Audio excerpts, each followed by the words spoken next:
सामने रख दिया। अब जरा आते हैं अहम खबर की, और खबर गुर्बत की करते हैं, गरीबों की करते हैं। और गरीबों के लिए एक प्रोग्राम सरकार ने हाथ में लिया, कहा कि जो बेघर है उनको घर बना दिए जाएंगे, और उसके लिए बाज़ाब्ता तौर पर वजीर आज़म की सरबराही में मीटिंग हुई और तमाम रियासतों के लिए एलोकेशंस दिए गए और हर बार फोटो सेशंस भी हुए।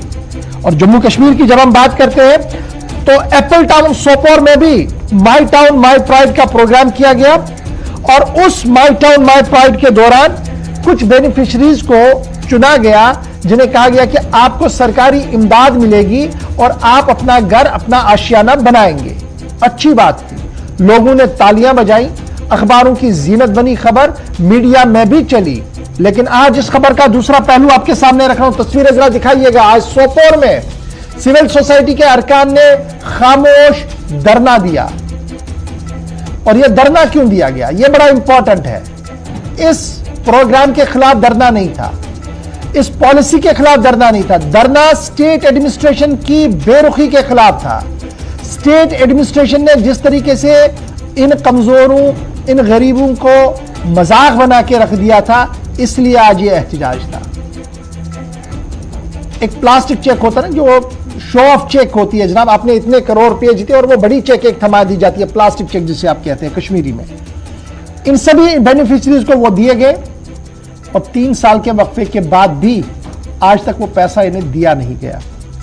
इंतजामिया से पूछ रहे हैं तो आजकल का जवाब आ रहा है, और तंग आमद व जंग आमद का मामला ही था कि आज सिविल सोसाइटी और मारूफ ताजिर की सरबराही में एप्पल टाउन के इलाके के अंदर, सोपोर के अंदर धरना प्रदर्शन हुआ। सीधे एप्पल टाउन सोपोर चले गए, जहां पर जावेद साहब हमारे साथ ज्वाइन कर चुके हैं जी।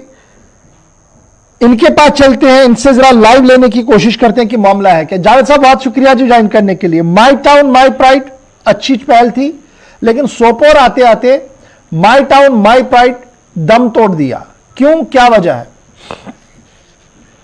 बिल्कुल गवर साहब, शुक्रगुजार हूं मैं आपका, क्योंकि जिस दिन माई टाउन माई प्राउड यहां पे आ गया तो हमें तो ये ख्वाब लग गया कि जो हमारे ऑनरेबल प्राइम मिनिस्टर का ख्वाब है कि खुले आसमान के तले कोई सोएगा नहीं। लेकिन हमारे जो गरीब लोग हैं सोपोर के, उन्होंने उस वक्त ख्वाब देखा कि अब हम भी दो कमरों वाला मकान बनाएंगे।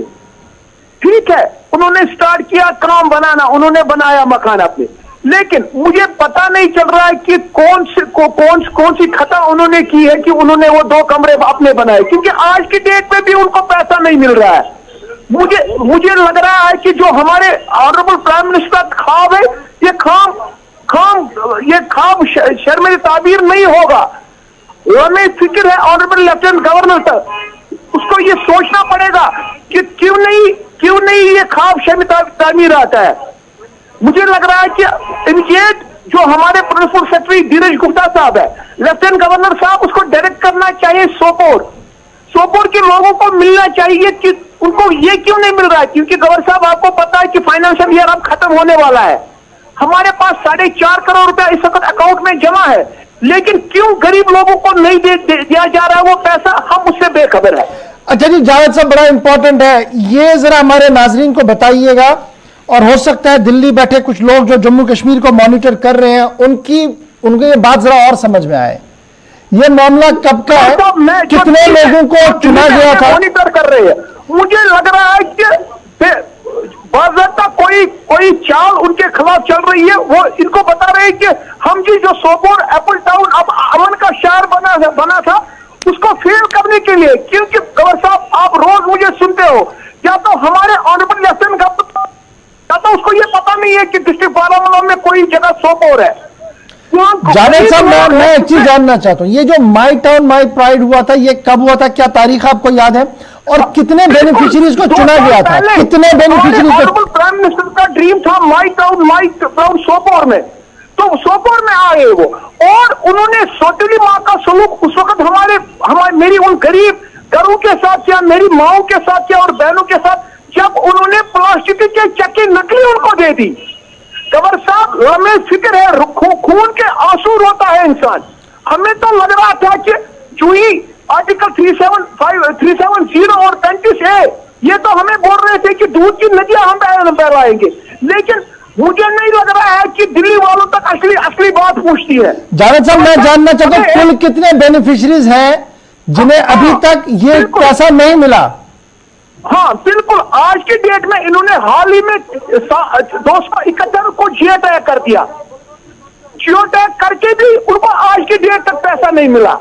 अच्छा, जिस दिन एक चीज समझिएगा मुझे, जिस दिन फंक्शन हुआ था, सरकारी फंक्शन, जिस दिन इन्हें वो चेकें थमा दी गई थी और उसके बाद इनको कहा गया था आप दफ्तर आइएगा, वहां पर उनको बाकायदा तौर पर चेक दी जाएगी, क्या उससे पहले ये होमवर्क नहीं किया गया था? क्या वाकई तौर पर ये डिजर्व है, नहीं है, या ऐसे ही हौच पौच के तरीके में इन्हें लाया गया था? बिल्कुल गवर्नर साहब, ये लम्हे फिक्र है। आज की डेट में भी जो म्युनिसिपल काउंसिल सोपोर है और जो उनके मुलाजिम है, उनमें एक तालमेल है ही नहीं। तभी तो दर दर की ठोकरें लोग, गरीब लोग खा रहे हैं। तभी हम गवर्नर साहब आपको बोलते हैं कि हमारा जो धीरज गुप्ता है, कमिश्नर इनका है, एक बार वो सोपोर आए, वो देखे कि म्युनिसिपल सोपोर का क्या हाल है। वहां पे तो हाल बेहाल है, कोई तालमेल ही नहीं है। जो हमारे म्युनिसिपल काउंसिल के ऑनरेबल मेंबर्स है और जो हमारे मुलाजिम हजरात वहां पे, उनमें तो तालमेल ही नहीं है।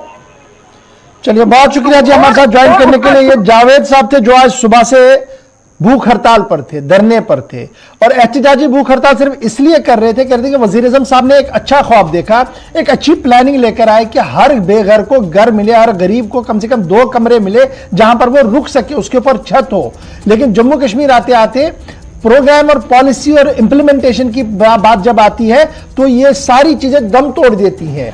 क्योंकि यहां आते आते, कल मैंने आपको म्युनिसिपल कॉर्पोरेशन श्रीनगर का हाल बताया था, आज म्युनिसिपल कमेटी सोपोर और डिस्ट्रिक्ट एडमिनिस्ट्रेशन बारामूला की बात बता रहा हूं, जहां पर फंक्शन के अंदर लोगों को लाया गया, उनको मीडिया के सामने रखा गया, मंत्री और कमिश्नर सेक्रेटरी साहब ने चेकें हाथ में थमा दी। बाद में पता लगा कि आज तक न तो वो चेक कभी कैश हुई और ना ही उन्हें यह बताया जा रहा कि पैसा दिया जाएगा कब। यह हमारी सरकारी मिशनरी का हाल है। और यह हाल कब हुआ?